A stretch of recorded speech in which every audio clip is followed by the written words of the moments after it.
നബിദിനം ആഘോഷം.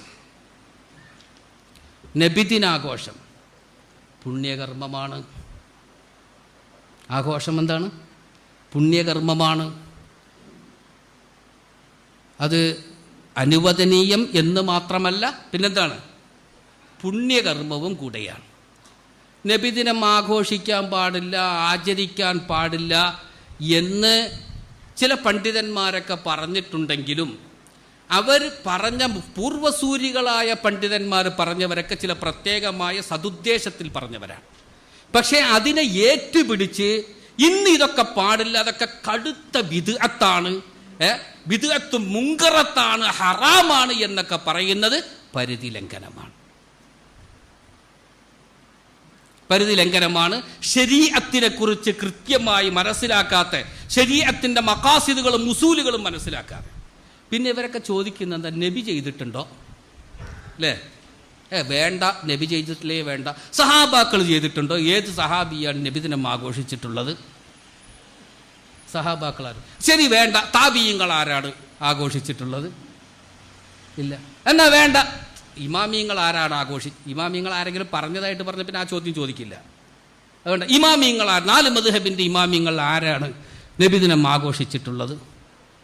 ചോദ്യത്തിൻ്റെ ഖുലാസ ഇത്രയേ ഉള്ളൂ. ശരീഅത്തിൽ തെളിവ് ഫിഇല് മാത്രമാണ്. നബിയുടെ ഫിഇലു നബി, ഫിഇലു സഹാബി, പിന്നെ ഫിഇലു താബിഈ അല്ലെങ്കിൽ ഫിഇലുൽ അയിമ്മ. അവർ ചെയ്താൽ മാത്രം ശറഇൽ തെളിവ്, ചെയ്തില്ലെങ്കിൽ തെളിവില്ല എന്നല്ല പറഞ്ഞതിൻ്റെ ഹാസിൽ. ആ പറഞ്ഞതിൻ്റെ ഹാസിൽ അതല്ലേ? നബിദിനം ആഘോഷിച്ചിട്ടുണ്ടോ? ആര്? സഹാബാക്കൾ. അപ്പോൾ സഹാബാക്കളുടെ ഫിഇലുണ്ടെങ്കിൽ മാത്രമാണ് ശറഇൽ തെളിവ്. ഫിഇലില്ലെങ്കിൽ എന്തില്ല? തെളിവില്ല. വിവരമുള്ള ആരെങ്കിലും, ശറഅ് പഠിച്ച വിവരമുള്ള ആരെങ്കിലും പറയുമോ? ഇപ്പം ഏതെങ്കിലും ഒരു വിഷയത്തിൽ നബിതങ്ങളുടെ ഖൗലുണ്ട്, ഫിഇലില്ല, പറ്റൂല, നബി ചെയ്തിട്ടുണ്ടോ എന്ന് ചോദിക്കുമോ? ചോദിക്കാൻ പറ്റുമോ? തങ്ങൾ പറഞ്ഞിട്ടുണ്ട്, പക്ഷെ തങ്ങൾ ചെയ്തിട്ടില്ല. പറഞ്ഞ പോരാ, ചെയ്യണം, ചെയ്തിട്ടുണ്ടോ എന്ന് ചോദിക്കാൻ പറ്റുമോ? ഇതാരും മിണ്ടാത്തത്. സഹാബാക്കൾ പറഞ്ഞിട്ടുണ്ട്, പറഞ്ഞ പോരാ, ചെയ്തിട്ടുണ്ടോ എന്ന് ചോദിക്കാൻ പറ്റുമോ? ഫിഇല് എന്നുള്ളത് ലാസ്റ്റ് തെളിവാണ്. വളരെ ശ്രദ്ധിക്കേണ്ട കാര്യമാണ്. ഖൗലും ഫിഇലും വരുമ്പോൾ ഖൗലിനാണ് പ്രാധാന്യം, ഫിഇലിനല്ല. അവിടെ തന്നെ ഫിഇലു സഹാബി ഹുജ്ജത്തുൻ അം ലാ എന്നൊരു ചർച്ച തന്നെയുണ്ട്. ഒരു സഹാബിയുടെ ഫിഇലുണ്ട്, ആ ഫിഇല് വെച്ചുകൊണ്ട് മാത്രം എന്ത് ചെയ്യാൻ പറ്റുമോ? നമ്മൾ അവിടെ തെളിവായിട്ട് അത് സ്വീകരിക്കാൻ പറ്റുമോ ഇല്ല എന്നുള്ള മുൻഗാമികളുടെ ഇടയിൽ ചർച്ച തന്നെ ഉള്ള ഒരു വിഷയമാണ്. ഇപ്പം ശറഇൽ അടിസ്ഥാനം എന്തല്ല? ഫിഇലല്ല. അത് ആദ്യം മനസ്സിലാക്കണം. അവർ ചെയ്തിട്ടുണ്ടോ ഇവർ ചെയ്തിട്ടുണ്ടോ എന്ന് ചോദിക്കുന്നവർ ആദ്യം മനസ്സിലാക്കണം, ശറഇന്റെ തെളിവ് ഹുജജു ശറഇ ഗൈറു മഖ്സൂരിൻ അലൽ ഫിഇൽ എന്നുള്ള കാര്യം മനസ്സിലാക്കണം. ഫിഇലിൽ മാത്രമേ ശറഇന്റെ തെളിവുകൾ എന്ത് ചെയ്യുന്നുള്ളൂ? പരിമിതമാകുന്നുള്ളൂ. ഫിഇല് മാത്രമാണ് തെളിവ് എന്നുള്ളത് തെറ്റായ കാര്യം മനസ്സിലാക്കലാണ്. അതല്ല, അതാദ്യം മനസ്സിലാക്കുക. ശറഇന്റെ അടിസ്ഥാന തെളിവുകൾ എന്താ? ഖൗലിലൂടെ, ഖൗല്, അതുപോലെ ഖൗല്, ഫിഇല്, തഖ്രീർ, ഇവകളിൽ നിന്നും എടുക്കപ്പെട്ട ഖത്ഈയായ തെളിവുകളിലൂടെ എടുക്കപ്പെട്ട പൊതു നിയമങ്ങൾ, മഖാസിദു ശരീഅ, ശരീഅത്തിന്റെ മഖാസിദുകൾ. ശറഇന് ഇപ്പം തൗഹീദ്, അഖീദയായാലും ശരി, പ്രവർത്തനങ്ങളായാലും ശരി, ശറഇന്റെ മഖാസിദുകൾ, ലക്ഷ്യങ്ങൾ, ശറഇന്റെ അടിസ്ഥാന ലക്ഷ്യങ്ങൾ, ഇതൊക്കെ വളരെ ഖണ്ഡിതമായ തെളിവുകൾ കൊണ്ട് സ്ഥിരപ്പെട്ടിട്ടുള്ളവകളാണ്. ഈ ഖണ്ഡിതമായ ഈ തെളിവിന്റെ കീഴിൽ, പരിധിയിൽ ഏതൊക്കെ വരുന്നോ അതൊക്കെ ആ തെളിവിന്റെ പിന്നിൽപ്പെട്ടതാണ്. ഇതൊക്കെ തെളിവാണ്. അത് ഖൗലാകട്ടെ, ഫിഇലാകട്ടെ, അതല്ല ഏതെങ്കിലും ഒരു തെളിവിൽ നിന്നും ലഭിക്കുന്നതാകട്ടെ. മഹാന്മാരായ 4 മദ്ഹബിന്റെ ഇമാമിയങ്ങൾ ആയിരക്കണക്കിന് മസലകളൊക്കെ അവരെന്ത് ചെയ്തു? ഇജ്തിഹാദ് ചെയ്തെടുത്തത് ഒരു ഹദീസ് വെച്ചുകൊണ്ട് ആ ഹദീസിൽ നിന്നും ഒരു പൊതു നിയമം എടുക്കുകയും ആ നിയമത്തിൽ നിന്നും ധാരാളം ആയിരക്കണക്കിന് മസലകൾ അവരെന്ത് എടുക്കും. ഈ ആയിരക്കണക്കിന് മസലകൾക്കും തെളിവ് ആ ഒരു ഹദീസ് തന്നെയാണ്. അതിൽ നിന്നും ഒരു പൊതു നിയമം സ്ഥിരപ്പെടുന്നു. ഇതുപോലെ തന്നെയാണ്. അതുകൊണ്ടാണ് ബിദ്അത്തിന് നിർവചനം പറയുമ്പോൾ പണ്ഡിതന്മാർ പറഞ്ഞു, എന്താ? ഷറഇന്റെ ഉസൂലുകൾക്ക് വിരുദ്ധമായത് എന്നാ പറയുന്നത്. മാ ഖാലഫ ഉസൂല ശരീഅത്തി, ഷറഇന്റെ അടിസ്ഥാന ലക്ഷ്യങ്ങളുണ്ടല്ലോ, ഉസൂലുകൾ, ആ ഉസൂലുകൾക്ക് വിരുദ്ധമായതാണ് ബിദ്അത്ത്. അല്ല നബി പറയാത്തത്, നബി ചെയ്യാത്തത് എന്ന് അതിന്റെ വ്യാഖ്യാനം പറയുന്നത് തെറ്റാണ്.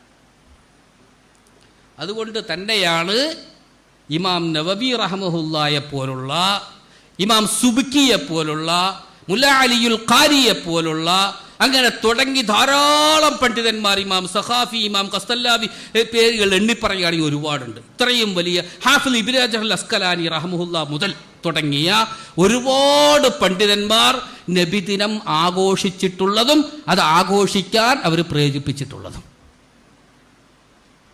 ഇവിടെ നബിദിന ആഘോഷം അത് എന്താണ്? നല്ലതാണ്.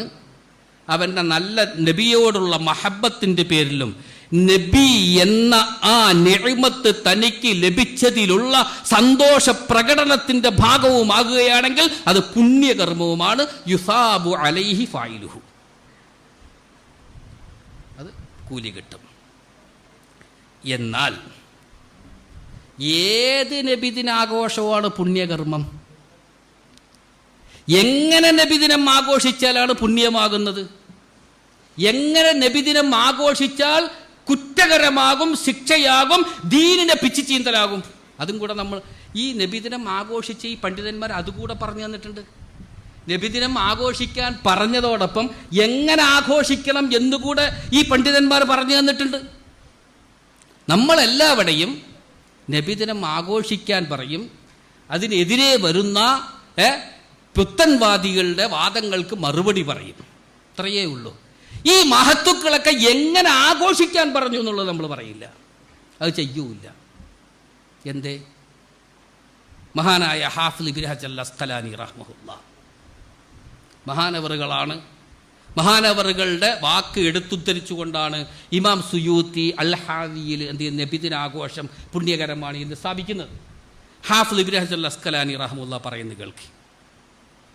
ഖാല ശൈഖുൽ ഇസ്ലാം ഹാഫിളുൽ അസ്ർ അബുൽ ഫളൽ അഹ്മദ് ബിൻ ഹജരിൻ റഹ്മഹുല്ലാ.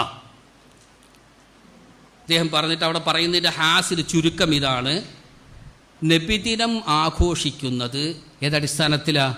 അള്ളാഹുവിൻ്റെ നിഅമത്ത്, അഷ്റഫുൽ ഖൽഖ് എന്ന നിഅമത്ത് നമുക്ക് ലഭിച്ചതിലുള്ള ആ ശുക്ർ, നന്ദി രേഖപ്പെടുത്തുക, അള്ളാഹുവിന് ആ ശുക്ർ വെളിപ്പെടുത്തുക എന്നുള്ള നിലയിലാണ് നബിദിന ആഘോഷം. അപ്പം ശുക്രിൻ്റെ മേൽ അറിയിക്കുന്ന ഏത് പ്രവർത്തനവും ചെയ്യാം. ആ ദിവസം നോമ്പ് പിടിക്കുക. ചില ചോദിക്കില്ലേ, നബി തങ്ങൾ നോമ്പല്ലേ പിടിച്ച്, നിങ്ങളെന്താ നോമ്പ് പിടിക്കുക? നമ്മൾ നോമ്പ് പിടിക്കേണ്ടെന്ന് പറഞ്ഞോ? നോമ്പ് പിടിക്കുക, നിസ്കരിക്കുക, ഖുർആൻ പാരായണം ചെയ്യുക, സ്വതക്ക ചെയ്യുക, അങ്ങനെ എല്ലാം ശുക്രിൻ്റെ മേൽ അറിയിക്കുന്ന ഏതൊക്കെ പ്രവർത്തനങ്ങളുണ്ടോ അവകളൊക്കെ എന്ത് ചെയ്യാം? ആ ദിവസം നമ്മൾ ചെയ്യാം. അതുപോലെ സുറൂർ, സന്തോഷം. നമുക്ക് ആ നിഅമത്ത് കിട്ടിയാൽ സന്തോഷിക്കുന്നുണ്ടല്ലോ.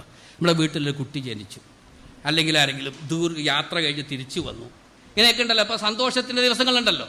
ഈ സന്തോഷത്തിൻ്റെ മേൽ അറിയിക്കുന്ന, സന്തോഷം പ്രകടിപ്പിക്കാൻ വേണ്ടി നമുക്ക് എന്ത് ചെയ്യാം? ഏതെല്ലാം മാർഗങ്ങൾ ശറഅ അനുവദിച്ചിട്ടുണ്ടോ ആ രൂപത്തിലൊക്കെ സന്തോഷം പ്രകടിപ്പിക്കാം എന്ന് പറഞ്ഞിട്ട് നബിദിനത്തിൽ ചെയ്യേണ്ട കാര്യങ്ങൾ എന്തൊക്കെയാ? എന്താണ് നബിദിനത്തിൽ ചെയ്യേണ്ടത്? ഫയംബഗി, മഹാനവറുകൾ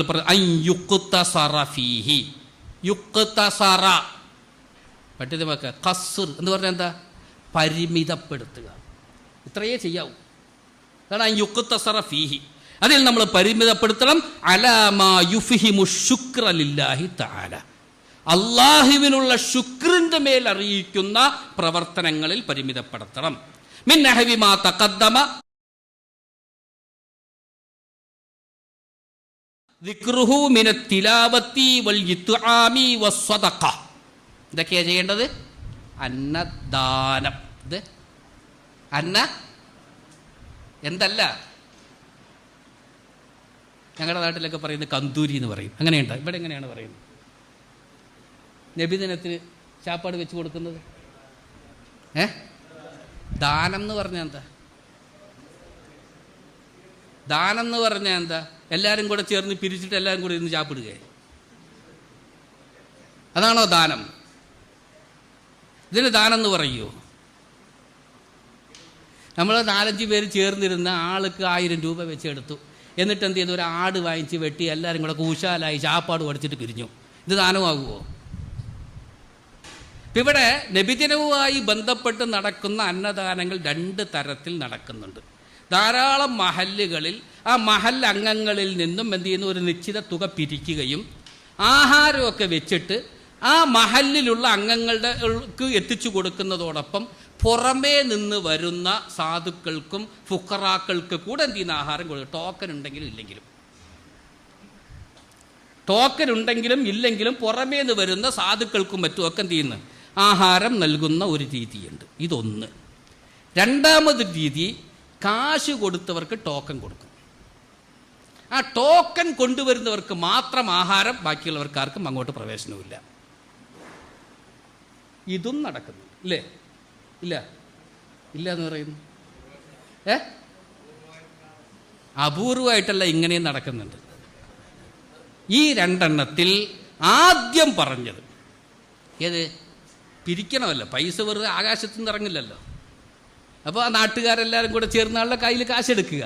അപ്പോൾ അവരെല്ലാവരും കൂടെ പള്ളിയുടെ പൈസയാകാൻ പാടില്ല കേട്ടോ, അത് ജമാഅത്തിൻ്റെ പൈസയാകാൻ പാടില്ല. അത് വളരെ ശ്രദ്ധിക്കണം.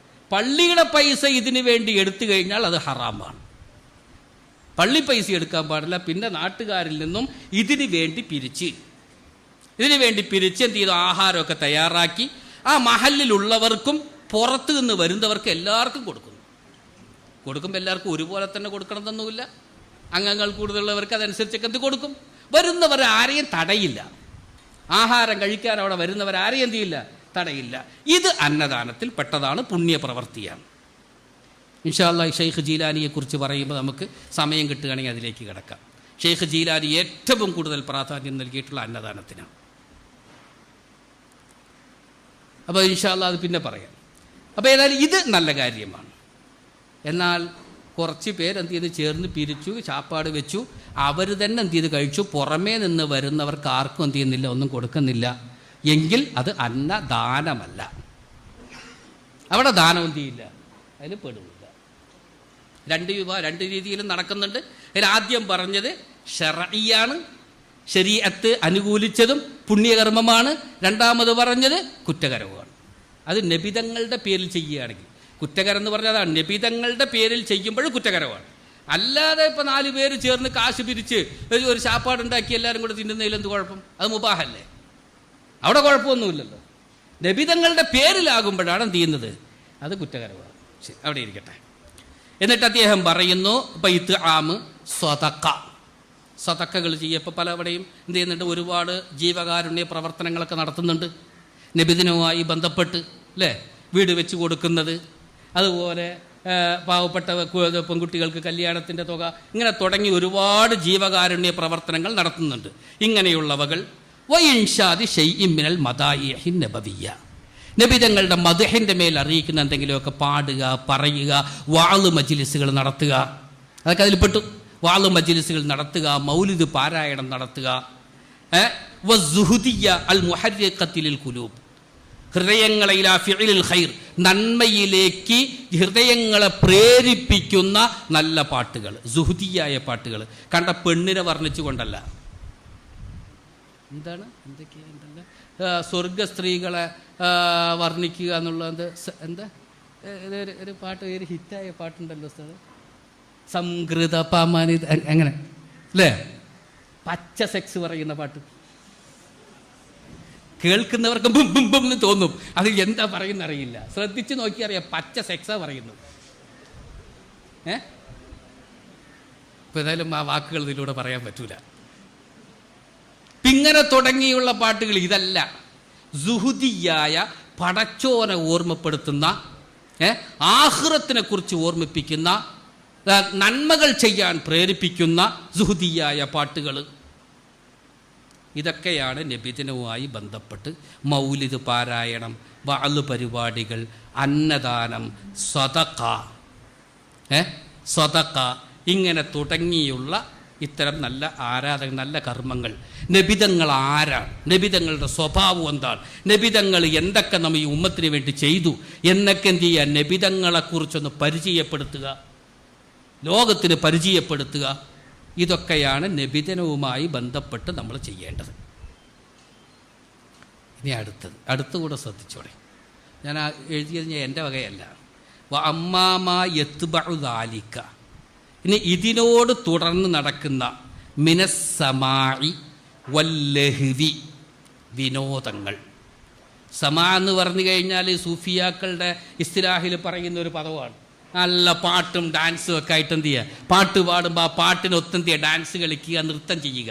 ഇന്നത്തെ നൃത്തമല്ല, അത് അവരുടെ ആ ഒരു വജിദ് എന്ന് പറയും, ആ ഒരു രൂപത്തിൽ കാണിക്കുന്ന ആ ഒരു നൃത്തം. ഇതൊക്കെ വഗൈരി ദാലിക, ഇതുപോലുള്ളതൊക്കെ ഫയംബഗി അൻ യുഖാല, അവിടെ പറയപ്പെടും മാകാന മിൻ ദാലിക മുബാഹൻ, സമാഇൽ മുബാഹായ സമാഇ. ഇപ്പം ദഫ് മുട്ടുന്നത്, ദഫ് മുട്ടി പാട്ടുപാട് മുബാഹാണ്, ശറഅ അനുവദിച്ചിട്ടുള്ളതാണ്. ആ ദഫ് മുട്ടുന്ന സമയത്ത് നൃത്ത ചുവടുകൾ വെക്കുന്നതും കുഴപ്പമില്ല. റഖസ് അനുവദിച്ചിട്ടുണ്ട്, തുഹഫയിലൊക്കെ ഉണ്ട്. ഇപ്പം റഖസ്, ആ ദഫിൽ ചിലങ്കി ഉണ്ടെങ്കിലും ശരി ഇല്ലെങ്കിലും ശരി. ചിലങ്കയോടെയുള്ള ദഫും എന്ത് ചെയ്യാൻ മുട്ടാമെന്നുണ്ട്. ഹനഫി മദ്ഹബിൽ ചിലങ്കയുള്ളത് പാടില്ല എന്നാണ്. പക്ഷെ അതേ സമയത്ത് തുഹഫയിൽ ഷാഫിഈ മദ്ഹബിൽ അസഹായ അഭിപ്രായം ചിലങ്കയുള്ള ദഫാണെങ്കിൽ എന്ത് ചെയ്യാൻ മുട്ടാം. ദഫ് മുട്ടുമ്പോൾ ഒരു കളിയുണ്ടല്ലോ, ഇതൊക്കെയാണ് മുബാഹായ. ഈ മുബാഹായവകൾ കുഴപ്പമില്ല. ബിഹൈസു യഖ്തലി സുറൂറ ബിദാലിക്കൽ യൗം ലാ ബഅസ ബി.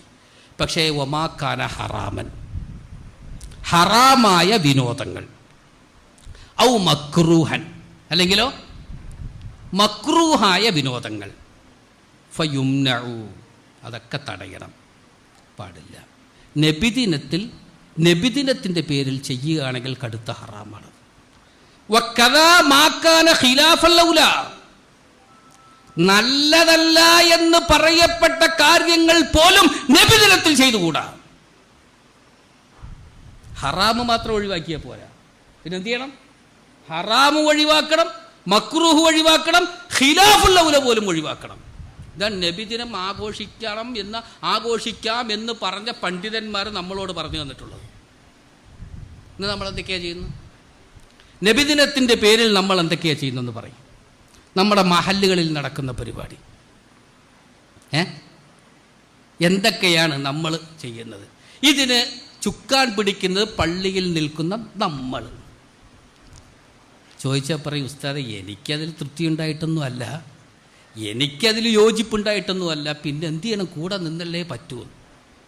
നിന്നെ പോലെ ഇങ്ങനെ 4 പേര് കൂടെ നിന്നത് കൊണ്ടല്ലേ ഇതിങ്ങനെ ഉലുവ് കൂടി കൂടി കൂടി കൂടി ശറഇന്റെ സർവ്വ സീമകളും ലംഘിക്കുന്ന ഒരു അവസ്ഥയിലേക്ക് എത്തിയത്.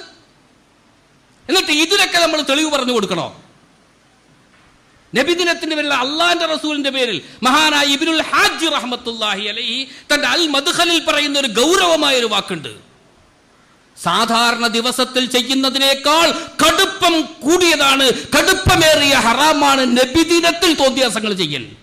കാരണം ഈ ദിവസം, ഇബ്നു അബീൽ ഹാജ് റഹ്മത്തുള്ളാഹി പറയുന്ന ഈ ദിവസമുണ്ടല്ലോ നബിദിനം, ഇത് പരിശുദ്ധ റമളാനിലെ 27-ാം രാവ് പോലെയും മറ്റുമൊക്കെ പവിത്രമായ ദിവസമാണ്.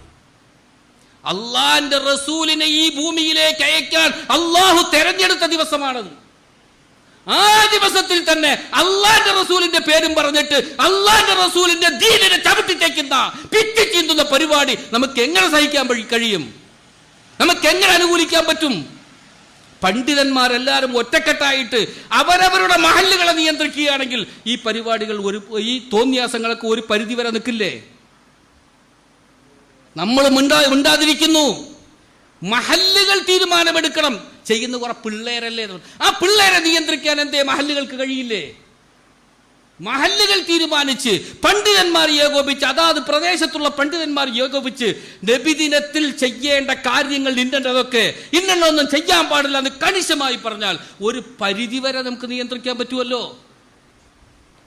ഇവിടെ ബിദഈകൾക്ക് മറുപടി പറയുന്നതിൽ മാത്രമായി നമ്മുടെ ശ്രദ്ധ.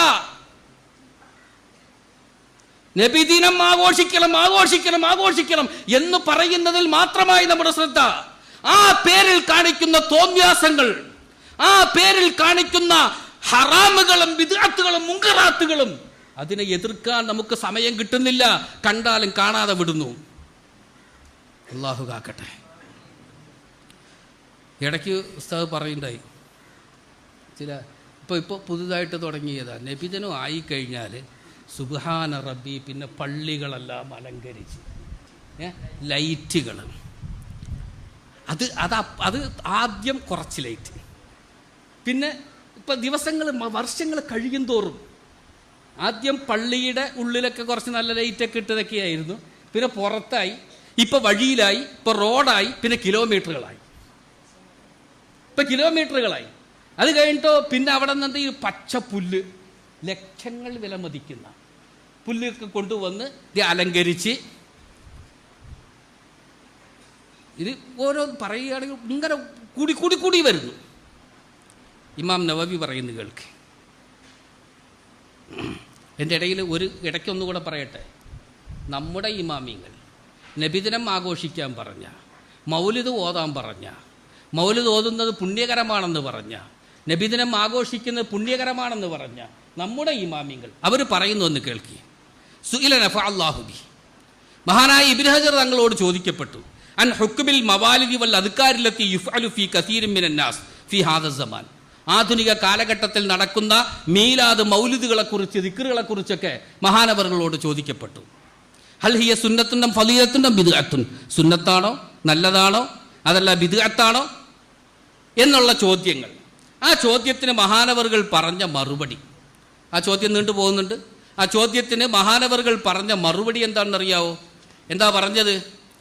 ഫാജാബ ബി ഖൗലിഹി അൽ മവാലിദു വൽ അദ്കാറുല്ലത്തി തുഫഅലു ഇൻദന, നമ്മുടെ കാലഘട്ടത്തിൽ നടക്കുന്ന മീലാദുകൾ, അതുപോലെ ദിക്റുകൾ, മൗലിദുകൾ, ഇവകളൊക്കെ അക്സറുഹാ മുഷ്തമിലുൻ അലാ ഖൈർ, അതിൽ ഭൂരിഭാഗവും ഒരുപാട് നന്മകളുണ്ട് അതിൽ. കാരണം അതുമായി ബന്ധപ്പെട്ട് ഒരുപാട് ജീവകാരുണ്യ പ്രവർത്തനങ്ങൾ നടക്കുന്നുണ്ട്, വാള് പരിപാടികൾ നടക്കുന്നുണ്ട്, നല്ല കാര്യങ്ങൾ ഒരുപാട് നടക്കുന്നുണ്ട്, നബിതങ്ങൾ ആരാണ് എന്ന് പുതിയ തലമുറയ്ക്ക് പരിചയപ്പെടുത്തി കൊടുക്കൽ നടക്കുന്നുണ്ട്. അങ്ങനെ ഒരുപാട് ഖൈറുകളുണ്ട്. കസദക്കത്തിൻ വദിക്രിൻ വസലാത്തിൻ വസലാമിൻ, ഇങ്ങനെയൊക്കെ ഉണ്ട്. പക്ഷേ വഅലാ ശർരിൻ, ചില തിന്മകളും അതിലുണ്ട്. ബൽ ഷുറൂരിൻ, തിന്മയല്ല, ഒരുപാട് ഷെറുകളും ഉണ്ട്. ലൗലം യക്കുൻ മിൻഹാ ഇല്ലാ റുയത്തുൻ നിസാഇ റിജാലി ലജാലി, ആണും പെണ്ണും തമ്മിലുള്ള കൂടിക്കലരൽ എന്നുള്ളത് അതൊരു ഭയങ്കര കുഴപ്പമാണ്. അത് ഒഴിവാക്കിയാൽ തന്നെ വേറെ ഒരുപാട് കുഴപ്പങ്ങളുണ്ട്, വേറെ ഒരുപാട് കുഴപ്പങ്ങൾ നടക്കുന്നുണ്ട്. ഓ ബാലുഹ ലൈസ ഫിഹാ ഷെറുൻ, ഇങ്ങനെയുള്ള കുഴപ്പങ്ങളൊന്നും ഇല്ലാതെ ആ ശർഈയായ രൂപത്തിൽ നടക്കുന്നവകളും, ഇബ്നു ഹജർ തങ്ങളുടെ കാലത്തിൻ്റെ കാര്യമാണ് പറഞ്ഞത്, നടക്കുന്ന മീലാദ് ആഘോഷങ്ങളും ഉണ്ട്. ലാക്കിന്നഹ ഖലീലുൻ നാദിർ, പക്ഷെ വളരെ കുറവാണ്, അങ്ങനെ നടക്കുന്നത് വളരെ കുറവാണ്. വലാ ശക്ക, എന്നിട്ട് ഇബ്നു ഹജർ തങ്ങൾ പറയുന്നത് എന്താ?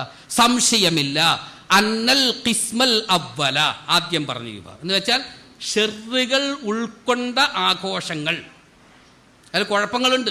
ശർഈ വിരുദ്ധമായത് ഉൾക്കൊണ്ടിട്ടുള്ള ആഘോഷങ്ങൾ അത് മംനൂഉൻ, തടയപ്പെടേണ്ടതാണ്, അത് പാടില്ല. ആ ഷർ ഒഴിവാക്കണം എന്നല്ല ആര് പറയുന്നത്? ഇബ്നു ഹജർ തങ്ങൾ പറയുന്നു. ഇബ്നു ഹജർ തങ്ങൾ പറയുന്ന ആ പരിപാടിയെ പാടില്ല. കാരണം ലിൽ ഖായിദത്തിൽ മഷ്ഹൂറ അൽ മുഖററ അന്ന ദർഅൽ മഫാസിദി മുഖദ്ദമുൻ അലാ ജൽബിൽ മസാലി, അതിൽ ചില നന്മകളൊക്കെ ഉണ്ടെങ്കിൽ തന്നെയും തിന്മകൾ ഒഴിവാക്കുന്നതിനാണ് പ്രാധാന്യം. അതുകൊണ്ട് ആ പരിപാടി വേണ്ട, ആ പരിപാടി വേണ്ട. ഫമൻ അലിമ വുഖൂഅ ശൈഇൻ മിനശ്ശർരി ഫീമാ യഫ്അലുഹു, താൻ ചെയ്യുന്ന ഈ കാര്യങ്ങളിൽ എന്തെങ്കിലും ഒരു ഷർറ് നടക്കും എന്നറിയുന്നവൻ, ഫഹുവ, അറിഞ്ഞുകൊണ്ട് തന്നെ അതിൽ കുറച്ച് നന്മയും ഉണ്ടല്ലോ എന്ന് വിചാരിച്ച് ചെയ്യുന്നവൻ, ഫഹുവ ആസിൻ ആസിബുൻ, അവൻ പാപിയാണ്. എന്നിട്ട് മഹാനവറുകൾ പറയുന്നു, അള്ളാഹിൻ്റെ റസൂൽ പറഞ്ഞ എന്താ? ഇതാ അമർത്തുക്കും ബിഷൈഇൻ ഫഅ്തു മിൻഹു മസ്തതഅ്തു, നിങ്ങളോടൊരു കാര്യം ഞാൻ കൽപ്പിച്ചാൽ കഴിവിൻ്റെ പരമാവധി നിങ്ങൾ ചെയ്യുക. വൈദാ അമർത്തുക്കും വൈദാ നഹൈതുക്കും അന്നു ഫന്തഹു, നിരോധന കാര്യങ്ങളിൽ വിട്ടുവീഴ്ചയില്ല, പൂർണ്ണമായി വർജിക്കണം. അവിടെ മസ്തതഅ്തും പറഞ്ഞിട്ടില്ല. ഞാനൊരു കാര്യം നിരോധിച്ചാൽ കഴിവിൻ്റെ പരമാവധി ഒഴിവാക്കി എന്ന് പറഞ്ഞിട്ടില്ല, ഒഴിവായേ പറ്റൂ. കൽപ്പനയുടെ ഭാഗത്താണ് കഴിവിൻ്റെ പരമാവധി എന്ന് പറഞ്ഞിട്ടുള്ളത്. അതുകൊണ്ട് ഷർറുകൾ ഒഴിവാക്കപ്പെടണം. ഇവിടെ ഫുഖഹാക്കളുടെ ഇടയിൽ ചെറിയൊരു വ്യത്യാസമുണ്ട്. മഹാനായ ഇമാം റംലി റഹ്മഹുള്ളയുടെ അഭിപ്രായം ഹറാമുകൾ കലർന്നിട്ടില്ല, ഹറാമുകൾ ഒഴിവാക്കുക, ആ പ്രവർത്തനം തന്നെ ഒഴിവാക്കണമെന്നില്ല എന്നാണ് റംലി ഇമാമിൻ്റെ വീക്ഷണം. പക്ഷേ ഇബ്നു ഹജർ തങ്ങളുടെ വീക്ഷണം ആ പരിപാടി തന്നെ ഒഴിവാക്കണം എന്നാണ്. അപ്പം എന്തായാലും ഇത് ഈ തോന്നിയാസങ്ങൾ മീലാദുമായി ബന്ധപ്പെട്ട് നടത്തുന്ന ഈ തോന്നിയാസങ്ങൾ നമ്മൾ ഒരിക്കലും അനുവദിക്കാൻ പറ്റൂല. പ്രത്യേകിച്ച് ഈ അലങ്കാരങ്ങൾ. അടുത്ത് നോക്കി, തസ്യീനുൽ മസാജിദി വ തുറുഖ് എന്ന് പറഞ്ഞിട്ടൊരു ഹെഡിങ് കൊടുത്തിരിക്കുന്നത് കണ്ടോ? പള്ളികളും വഴികളും അലങ്കരിക്കുക. ഇമാം നവവി പറയുന്നു, ഞാനല്ല, ഇതൊന്നും ഞാൻ പറയുന്നതല്ല, നവവി ഇമാം പറയുന്നത് കേൾക്കി. ഇമാം നവവി തൻ്റെ അൽ മജ്മൂഇൽ പറയുന്നു, മിനൽ ബിദഇൽ മുങ്കറ, വളരെ മുങ്കറായ നഖശിഖാന്തം എതിർക്കപ്പെടേണ്ട ബിദ്അത്ത് അനാചാരമാണ്. എന്ത്? മാ യുഫഅലു ഫീ കസീരിൻ മിനൽ ബുൽദാൻ, പല നാടുകളിലും ഇന്ന് കണ്ടുകൊണ്ടിരിക്കുന്നത്. മിൻ ഈഖാദിൽ ഖനാദീലിൽ കസീറത്തിൽ അലീമത്തി സിർഫി, ഒരുപാട് ദീപാലങ്കാരങ്ങൾ കൊണ്ട് പള്ളികളെ എന്ത് ചെയ്യുക? നിറയ്ക്കുക. ഫി ലയാലി മഅറൂഫ, ചില പ്രത്യേക രാത്രികളിൽ. മിനസ്സനത്തി, വർഷത്തിൽ ചില പ്രത്യേക രാത്രികളിൽ. അന്ന് മീലാദ് ആഘോഷത്തിന് നവവി ഇമാമിൻ്റെ കാലഘട്ടത്തിൽ നബിദിനവുമായി ബന്ധപ്പെട്ട് ഈ പരിപാടി ഇല്ലാത്തതുകൊണ്ട് അത് പറഞ്ഞിട്ടില്ല. അന്നുണ്ടായിരുന്നത് ഏതാ? ലൈലത്തി നിസ്ഫി ഷഅബാൻ, ബറാഅത്ത് രാവിന് പള്ളി അലങ്കരിക്കുന്ന കാര്യമാണ് അന്ന് പറഞ്ഞത്. അങ്ങനെ തുടങ്ങിയുള്ളതൊക്കെ ഇതൊക്കെ എന്താണെന്ന് പറഞ്ഞു? എന്താണത്? ബിദ്അത്ത് മുങ്കറയാണ്, നഖശിഖാന്തം എതിർക്കപ്പെടേണ്ട ബിദ്അത്താണത്. അതിൻ്റെ കൂട്ടത്തിൽ ശേഷം ആ നവവി ഇമാമിൻ്റെ ആ ഫത്വ കഴിഞ്ഞ് താഴെ വാലാഫൽ ബുജൈരിമി ഇത് എടുത്തുത്തരിച്ചിട്ട് ബുജൈരിമി പറയുന്നൊരു വാക്കുകൂടെ ഉണ്ട്, ചോദിക്കും. ഒമിനൽ ബിദഇൽ മുങ്കറത്തി ഐലൻ, അതുപോലെ അനാചാരം എതിർക്കപ്പെടേണ്ട ബിദ്അത്തിൽപ്പെട്ടതാണ്, അനാചാരമാണ്. മാ യുഫ്അലു ഫിൽ ജവാമിഇ മിൻ ഈഖാദിൽ ഖനാദീലി, ചില പള്ളികളിൽ ദീപാലങ്കാരം നടത്തും, അത് കെടുത്തുന്ന പരിപാടിയില്ല. രാത്രിക്ക് അസറിനെ തുടങ്ങിയാൽ പിന്നെ കാലത്ത് 10 മണി വരെ ഇങ്ങനെ കത്തിക്കൊണ്ടിരിക്കും അല്ലേ? ആവശ്യത്തിന് ലേറ്റ് കേൾക്കുമ്പോൾ പിന്നെ എല്ലാവരും പോയി കിടന്നുറങ്ങുമ്പോൾ അണയ്ക്കുന്ന പരിപാടിയൊന്നുമില്ല. ഇതിപ്പോൾ നമ്മളതങ്ങനെയല്ലേ? അതാ പറയുന്നത്. അത് ബുജൈരിമി പറയും. മിൻ ഈഖാദിൽ ഖനാദീലി വ തർക്കിഹ ഇലാ അൻ തത്ലുവ ശംസു വ തർതഫിയ, സൂര്യൻ ഉദിച്ച് നല്ല വെളിച്ചം ആകുന്നത് വരെ ഇങ്ങനെ ഈ ലൈറ്റുകളുടെ പ്രകാശം ലൈറ്റിട്ട് അലങ്കരിക്കുന്നത്, ഇതും നഖശിഖാന്തം എതിർക്കപ്പെടേണ്ട ബിദ്അത്താണ് എന്ന് ബുജൈരിമി പറയും. എന്ന് പറയുന്ന അതേ മുസ്ലിങ്ങളുടെ പരിപാടിയല്ല, വഹുവ ഫിഅലുൽ യഹൂദ്, ജൂതന്മാരുടെ പരിപാടിയാണ് ഇത്. ജൂത സുന്നത്താണ്, സുന്നത്തുൽ യഹൂദ്, ജൂതന്മാരുടെ ചര്യയാണ്, മുസ്ലിമീങ്ങളുടെ പരിപാടിയല്ല. അവരാണ് ഫീ കനായിസിഹിം, അവരുടെ ചർച്ചുകളിൽ, അവരുടെ ആരാധനാലയങ്ങളിൽ ഇങ്ങനെ കാണിക്കുന്നത്. നമുക്കതിന് എന്തെങ്കിലും പറ്റൂല. ബുജൈരിമി പറയും. ഇതൊക്കെയാണ് നമ്മുടെ അഹ്ലു സുന്നത്തി വൽ ജമാഅത്തിൻ്റെ പണ്ഡിതന്മാർ പറഞ്ഞിട്ടുള്ളത്. പിന്നെയോ കൊട്ടും പാട്ടും താളവും മേളവും, പിന്നെന്താ കുറെ ചെറുപ്പക്കാരുടെ എന്താണ് ബൈക്ക് റാലിയും. ആ ബൈക്ക് എന്തോ ഒരു പച്ച റിബണാണ്. ഈ പച്ച എന്തോ ദീനിൻ്റെ അലാമത്താണെന്നുള്ളതാണ്. പച്ച എന്ന് പറയുന്ന ആ കളറിനൊരു പ്രാധാന്യം വന്നത് നമ്മുടെ ഖലീഫ മാമൂൻ്റെ കാലഘട്ടത്തിൽ അദ്ദേഹത്തിൻ്റെ ഭരണപരമായ ഒരു പരിഷ്കാരമായിരുന്നു ഏത്? പച്ച. അഹ്ലു ബൈത്തിൽപ്പെട്ടവർക്ക് പച്ച ഷാളിടാൻ അല്ലെങ്കിൽ പച്ച തലയിൽ കെട്ടാനും, അതുപോലെ ജൂതന്മാർ അഹ്ലു ബൈത്തിൽ തന്നെ ഫാത്തിമിയ്യങ്ങൾ, ഹസൻ ഹുസൈൻ റളിയല്ലാഹു അൻഹുവിൻ്റെ പരമ്പരയിൽ വരുന്നവർ പച്ചയും, അബ്ബാസി കുടുംബങ്ങളിൽ വരുന്നവർ, അബ്ബാസ് റളിയല്ലാഹുവിൻ്റെ കുടുംബത്തിൽ വരുന്നവരുമാരാണ് അഹ്ലു ബൈത്താണല്ലോ. അപ്പം അവർ കറുപ്പ് ധരിക്കാനും, ജൂതന്മാർ അവരെന്ത് ചെയ്യാൻ, അവർ മഞ്ഞ ധരിക്കാനും, ഇങ്ങനെയൊക്കെ എന്ത് ചെയ്തു? ഓരോ കളറുകൾ ഓരോരുത്തർക്ക് നിശ്ചയിച്ചു. ജനങ്ങളെ തിരിച്ചറിയാൻ വേണ്ടിയും അവരുടെ ഭരണപരമായ ചില ആവശ്യങ്ങൾക്ക് വേണ്ടിയും ഖലീഫ മാമൂൻ അത് നിശ്ചയിച്ചു. അതിനുശേഷം അദ്ദേഹം അതെന്ത് ചെയ്തു? കുറച്ചു കാലം കഴിഞ്ഞപ്പോൾ അത് ഒഴിവാക്കി. പിന്നീട് വീണ്ടും അത് പരിഷ്കരിച്ചത് അതിനുശേഷമുള്ള മറ്റൊരു രാജാവാണ്. ഖലീഫ അഷ്റഫ് എന്നാണ് അദ്ദേഹത്തിൻ്റെ പേര് തോന്നുന്നു. അതെ, Khalifa Ashraf Shaban bin Sultan Hasan bin Muhammad Qalawun എന്ന് പറയുന്ന ആളാണ് പിന്നീട് അഹ്ലു ബൈത്തിൽപ്പെട്ടവർ പച്ച ധരിക്കുക, അവരെ എന്ത് ചെയ്യുക പ്രത്യേകമായി തിരിച്ചറിയാൻ വേണ്ടി എന്ന് പറഞ്ഞുകൊണ്ട് അദ്ദേഹം വീണ്ടും അത് തുടങ്ങി വെച്ചു. ഇത് ആൾക്കാരെ തിരിച്ചറിയാൻ വേണ്ടിയാണ്. എന്നിട്ട് ഇമാം ബുജൈരിമി അങ്ങനെ തുടങ്ങിയുള്ളവർ, ബുജൈരിമി അതുപോലെ ഇബ്നു ഹജർ അൽ ഹൈത്തമി തുടങ്ങിയുള്ളവരൊക്കെ ഇത് പറഞ്ഞിട്ട് അവരവസാനം പറയുന്നു, ചുരുക്കി പറഞ്ഞാൽ പച്ച എന്നുള്ള ആർക്ക് വേണമെങ്കിലും ധരിക്കാം, ധരിക്കാതിരിക്കാം. അതൊരു കളർ, അത്രയേ ഉള്ളൂ. അതിനെന്തില്ല ഇസ്ലാമുമായിട്ട് ബന്ധം ഇല്ല. പച്ചക്കൊടി ഉയർത്തുകയോ ഉയർത്താതിരിക്കുക, പച്ചക്കൊടി പിടിക്കുകയോ പിടിക്കാതിരിക്കുക. പച്ചക്കൊടി പിടിച്ചത് കുറ്റവുമല്ല, പിടിക്കാതിരിക്കുന്നത് കുറ്റവുമല്ല. പിടിച്ചത് പുണ്യവുമല്ല, പിടിക്കാതിരിക്കുന്നത് കുറ്റവുമല്ല. അത് അവരവരുടെ ഇഷ്ടം. അതുകൊണ്ട് ആരെയും എന്തെങ്കിലും ആക്ഷേപം. അപ്പം അതിന് ഇസ്ലാമുമായിട്ട് യാതൊരു ബന്ധവുമില്ല. പിന്നെ അഹ്ലു ബൈത്തിൽപ്പെട്ട ആൾക്കാർ അവരെ തിരിച്ചറിയാൻ വേണ്ടി ഇങ്ങനെ ഒരു ഭരണപരിഷ്കാരം ഒരു രാജാവ് നടപ്പാക്കിയതാണ്. അതവർ തുടർന്ന് വന്നുകൊണ്ട് പിന്നീട് ഞാനും അഹ്ലു ബൈത്താണ്, ഞാൻ തങ്ങളല്ലാത്ത തങ്ങന്മാരുണ്ടല്ലോ അല്ലേ, അഹ്ലു ബൈത്തിൽ പെടാത്ത, എന്നാൽ ഞാൻ വലിയ ആളാണെന്ന് കാണിക്കാൻ വേണ്ടി കാണിക്കുന്ന വ്യാജ സിദ്ധന്മാരും ഒരു പച്ചശാൾ എടുത്തിടാൻ തുടങ്ങി. അത് മൻ തസയ്യ ബി അസായിൽ ജാഹി, മൻ തസയ്യ എങ്ങനെയാണ് മൻ, ഹദീസ് എനിക്ക് ഓർമ്മയില്ല, ഒരു ഇലാ ഗൈരി അബീഹി ഫാഇല്ലൂഹു ബിഹനി അബീഹി എന്ന് പറഞ്ഞിട്ട് വരുന്നില്ലേ? അർത്ഥം പറയാൻ പറ്റൂല. സ്വന്തം കുടുംബമല്ലാത്ത മറ്റൊരു കുടുംബത്തിലേക്ക് ചേർത്ത് തന്നെ പറഞ്ഞാൽ ആ കുടുംബത്തിൽ പെടാൻ അഹ്ലു ബൈത്ത് അല്ല, എന്നിട്ടും താൻ അഹ്ലു ബൈത്താണെന്ന് പറയുകയാണെങ്കിൽ, തങ്ങൾ കുടുംബത്തിൽ പെടാത്തവൻ തങ്ങളാണെന്ന് പറയുകയാണെങ്കിൽ അള്ളാന്റെ റസൂൽ പറയുന്നത് ഫാഇല്ലൂഹു, അവനോട് നിങ്ങൾ പറയണം ബിഹനി അബീഹി, അവന്റെ അബിന്റെ ഹനിനെ കടിക്കാൻ പറയണം. അപ്പൊ എങ്ങനെയത് പറയുക നിങ്ങളുടെ മുമ്പിൽ? പച്ചക്കാനബി നിങ്ങൾ പറയുന്നത് അത്രയും കടുത്തതാണ്. അപ്പൊ അഹ്ലു ബൈത്ത് അല്ലാത്തവർ തന്നെ അഹ്ലു ബൈത്തായിട്ട് പറയാൻ പറ്റൂല. അങ്ങനെ എന്ത് ചെയ്യാൻ പറ്റില്ല, തോന്നിപ്പിക്കാനും പാടില്ല. അതുകൊണ്ട് ഞാൻ എപ്പോഴും പറയട്ടെ, എൻ്റെ പേര് സയ്യിദ് മുസ്തഫ എന്നാണെങ്കിലും ഞാൻ സയ്യിദല്ല, സയ്യിദ് കുടുംബത്തിൽപ്പെട്ടവനല്ല. എൻ്റെ നാട്ടിലൊരു വലിയുണ്ട്, സയ്യിദ് മുസ്തഫ എന്ന പേരിൽ അറിയപ്പെടുന്ന ഒരു വലിയുണ്ട്. നമ്മുടെ നാട്ടിലുള്ള മിക്കവാറും ഉള്ളവരൊക്കെ ആ വലിയിൻ്റെ തബറുക്ക് എന്നുള്ള നിലയിൽ ആ പേരെന്ത് ചെയ്യാറുണ്ട്, വെക്കാറുണ്ട്. ആ നിലയിൽ വെക്കപ്പെട്ട പേരാണ്. ജുസ്ഉം മിനൽ അലമാണ്, അത് വസ്ഫല്ല. അത് ജുസ്ഉം മിനൽ അലമാണ്, അത്രയേ ഉള്ളൂ. അതെന്തല്ല, അത് വസ്ഫല്ല. അല്ലാത്തവരത് പറയണം. അല്ലേ, പറയുമ്പോൾ ഞാനല്ല, ഞാൻ പറയാൻ പറഞ്ഞില്ലല്ലോ തങ്ങളെന്ന് പറയുക, ഞാൻ തങ്ങളെ എന്ന് പറഞ്ഞ് എന്ത് ചെയ്യാൻ പറ്റില്ല, അത് കേട്ടിട്ടങ്ങ് പറ്റില്ല, അല്ലെങ്കിൽ അല്ലാതെ പറയണം.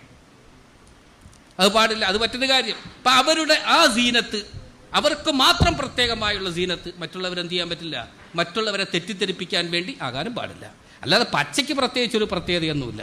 പച്ച റിബണും കെട്ടി എന്തോ ഇസ്ലാമിൽ ഏറ്റവും പുണ്യകരമാണ് ഈ പച്ച കളർ എന്ന് വിചാരിച്ച് ബൈക്കിലും ബൈക്കിൻ്റെ സ്റ്റിയറിങ്ങിലും ബൈക്കിലും അവിടെ ഇവിടെയൊക്കെ പച്ച റിബണും കെട്ടി കുറെ തോന്നിയാസങ്ങൾ, കള്ളും കുടിച്ച് അവിടെ ഇവിടെയും പോയിരുന്ന് ഇവന്മാർ ഇടയ്ക്ക് പോയിട്ട് എന്ത് ചെയ്യും, കൂടിയിരുന്ന് കള്ളും കുടിയും. ഇങ്ങനെയുള്ള തോന്നിയാസങ്ങളെയൊക്കെ പിടിച്ചു നിർത്തിയില്ലെങ്കിൽ അപകടമാണ്. അത് അള്ളാഹിൻ്റെ റസൂലിൻ്റെ പേരില്ല. അള്ളാഹിൻ്റെ റസൂലിൻ്റെ പേര് താളമേളങ്ങൾ. ഇപ്പം ഈ ദഫ് എന്ന് പറഞ്ഞു, ദഫ് മുട്ട് പറ്റുമെന്ന് പറഞ്ഞു. പക്ഷെ ദഫ് മുട്ടാണ്, ദഫ് മുട്ടി പാട്ട് പാടുന്നത് പറ്റുന്നത്. അവിടെ മ്യൂസിക്കുള്ള പാട്ട് വിട്ടിട്ട് എന്ത് ചെയ്യാൻ പറ്റില്ല, ദഫ് കളി കഴിച്ചു കഴിഞ്ഞാൽ അപ്പം അത് ഹറാമായി. മ്യൂസിക് ഷറ എന്ത് ചെയ്തിട്ടില്ല, അനുവദിച്ചിട്ടില്ല. താളമേളങ്ങൾ, വാദ്യോപകരണങ്ങൾ ഉപയോഗിക്കാൻ ഷറ അനുവദിച്ചിട്ടില്ല. നബിദിനം ആണെങ്കിൽ രാവിലെ മുതലേ തുടങ്ങും, അത് പള്ളിൻ്റെ ഉള്ളിൽ. ചില തെക്കാവുകളിലും അതുപോലെ ഗ്രാമപ്രദേശങ്ങളിലൊക്കെ എവിടെയാണ് ഈ ഇത് കാസറ്റ് ഇട്ടിരിക്കുന്നത്, എവിടെയായിരിക്കും, പള്ളിൻ്റെ ഉള്ളിലാണ്. പള്ളിയുടെ മൈക്കിലൂടെയാണ് ഈ പാട്ടുകൾ. താളമേളങ്ങൾ ഇസ്ലാം എന്ത് ചെയ്തില്ല, താളമേളങ്ങളോടുകൂടിയുള്ള പാട്ടുകളും മറ്റും ഇസ്ലാം കടുത്ത നിലയിൽ എന്ത് ചെയ്യുന്നു, ഹറാമാക്കിയിട്ടുള്ളതാണ്. വയഹറും ഇസ്തിഅമാലു ആലത്തിൻ മിൻ ശിആരി ശറബത്തി കതുംബൂരിൻ വഊദിൻ വസഞ്ചിൻ വമിസ്മാരിൻ ഇറാഖിയിൻ, എങ്ങനെ ഓരോന്ന് പ്രത്യേകം എടുത്തെടുത്ത് പറയുന്നു. അമ്മൽ ഗിനാഉ അലൽ ആലത്തിൽ മുത്രിബത്തി കതുംബൂരി വൽഊദി വസായിരിൽ മആസിഫി അയൽ മലാഹി വൽ ഔതാർ വമാ യുളറബു ബിഹി വൽ മിസ്മാർ. ഇറാഖി എന്ന് തുടങ്ങിയെന്ന് വെച്ചാൽ എന്തൊക്കെയാ സാധനങ്ങൾ? തമ്പുരു, സാരംഗി, മുക്കമ്പി, കൈത്താളം, വല്ലകി, നാലുകമ്പി, കൈമണി, വീണ, വീണക്കുഴല്, പുല്ലാങ്കുഴല്, ഇങ്ങനെ തുടങ്ങി എന്തൊക്കെ ഇതുണ്ടോ, സംഗീതോപകരണങ്ങളുണ്ടോ, ഇതൊക്കെ ഹറാമാണ്. അള്ളാഹിന്റെ റസൂല് പറയുന്നത്, ഇന്നല്ലാഹ ബഅസനി റഹ്മത്തൽ ലിൽ ആലമീൻ വഹുദൽ ലിൽ ആലമീൻ വഅമറനി റബ്ബി അസ്സ വജല്ല ബിമഹ്ഖിൽ മആസിഫി വൽ മസാമീരി വൽ ഔസാൻ. അള്ളാഹിന്റെ റസൂല് പറയുന്ന, അള്ളാഹ് എന്നെ അയച്ചത്, എന്നെ നിയോഗിച്ചത് സംഗീതങ്ങളും താളമേളങ്ങളും ഭൂമുഖത്ത് നിന്ന് തുടച്ചു നീക്കാനാണ്. ആ ദിവസം തന്നെ വേണം ആ പരിപാടി. അള്ളാഹിന്റെ റസൂലിന്റെ നിയോഗ ലക്ഷ്യം. അള്ളാഹിന്റെ റസൂല് പറയുന്നു, എന്നെ അള്ളാഹ് അയച്ചത് ഇതൊക്കെ തുടച്ചു നീക്കാൻ വേണ്ടിയാണ്. അതുകൊണ്ട് അള്ളാഹിന്റെ റസൂല് ജനിച്ച ദിവസം തന്നെ ഈ പരിപാടികളൊക്കെ കാണിക്കുന്നത് എത്ര കടുപ്പമാണ്. ഇതെന്തേ നമ്മൾ പറയാത്തത്? ഈ പിള്ളേരെ ഞാൻ കുറ്റം പറയില്ല. യുവാക്കൾ, കുറേ കൗമാരപ്രായത്തുള്ള പിള്ളേരാണല്ലോ ഈ പരിപാടികളൊക്കെ ചെയ്യുന്നത്. അവരെ ഞാൻ കുറ്റം പറയില്ല, കാരണം അവർക്കറിയില്ല, അവർക്കിതിൻ്റെ ഗൗരവം അറിയില്ല. അവരൊരു വിനോദം ഇത്രയേ കണക്കാക്കിയിട്ടുള്ളൂ. അള്ളാഹുവിൻ്റെ റസൂലിൻ്റെ ഹുബ്ബ്, വയറ് നിറയെ കള്ളാണെങ്കിലും മനസ്സ് നിറയെ ഹുബ്ബാണ്.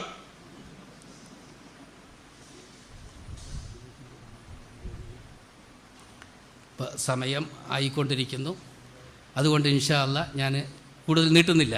ഇപ്പോൾ അൽ-ആഖിലു തക്ഫീഹിൽ ഇഷാറ, കുറച്ച് മതി, കാര്യങ്ങൾ മനസ്സിലാക്കാൻ കുറച്ച് മതി. ഇപ്പോൾ ഈ സംഗീതം അങ്ങനെ തുടങ്ങിയുള്ളവകളൊക്കെ ഇതെല്ലാം ഇസ്ലാം അനുവദിച്ച് ഹറാമാക്കി മാത്രമല്ല, ഇതിൽ മുഴുകുന്നവരെക്കുറിച്ച് അള്ളാഹിൻ്റെ റസൂല് പറയുന്ന മറ്റൊരു ഹദീസുണ്ട്, തബീതു തായിഫത്തും മിൻ ഉമ്മത്തി അലാ അക്ലിൻ വശുർബിൻ വലഹബിൻ വലഅബ് സുമ്മ യുസ്ബിഹൂന ഖിറദത്തൻ വഖനാസിറ. ഒരു സുപ്രഭാതത്തിൽ നബിദിനാഘോഷത്തിൽ പങ്കെടുത്തവരൊക്കെ പന്നികളും കുരങ്ങുകളുമായി മാറുന്നതിനെ നിങ്ങൾ സൂക്ഷിച്ചോളയും. ഇത് ഹദീസാണ്. നബിദിനാഘോഷം എന്നല്ല പറഞ്ഞത്. ആ ആഘോഷത്തിൻ്റെ പേരിൽ കാണിക്കുന്ന പേക്കൂത്തുകൾ, തെമ്മാടിത്തരങ്ങൾ, ലഹുവുമായിട്ട് അങ്ങനെയെല്ലാം പന്നികളും കുരങ്ങുകളുമായി മാറുമ്പോൾ അള്ളാഹു ഒരു ആറ്റയിക്കും. കമാ നസഫത്ത് മങ്കാന ഖബ്ലഹും ബിസ്തിഹ്ലാലിഹിമുൽ ഖുമൂറ വളർബിഹിം ബിദ്ദുഫൂഫ് വത്തിഖാദിഹിമുൽ ഖൈനാത്ത്. ഇനി എന്തായാലും വിഷയം നിർത്താൻ അവസാനിപ്പിക്കാൻ പോകുകയാണ്.